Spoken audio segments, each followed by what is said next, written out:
সন্ধ্যা সবাইকে। আমি এখন যেখানে আছি এই জায়গাটা ছিল হচ্ছে কাদির পণ্ডিতের হাট। তো এখন আমি যেখানে দাঁড়ায় আছি এখানে কিন্তু একসময় অনেক বিশাল একটা বাজার ছিল।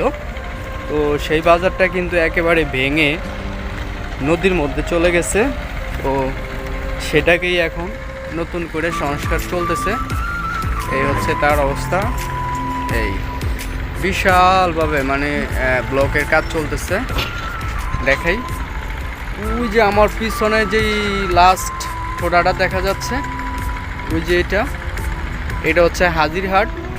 আর এদিকে হচ্ছে এই যে মেঘনা বাজার, তোরাবগঞ্জের যেটা বলে আর কি সেটা। আর একেবারে সূর্য ডুবে গেছে, এই যে সূর্য নাই বললেই চলে, ডুবে গেছে।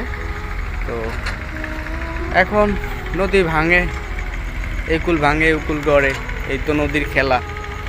তো সেই ভাঙার পরিকল্পনাতে আবার নতুন করে সাজানো হচ্ছে। তো বিশাল কর্মযজ্ঞ চলতেছে অনেক দূর পর্যন্ত। এই তো আজকে আসলাম এখানে একটু ঘোরার জন্য। তো এই জিনিসটা একটু আপনাদের সাথে শেয়ার করলাম। কেমন লাগলো আশা করি অবশ্যই জানাবেন। ভালো থাকবেন।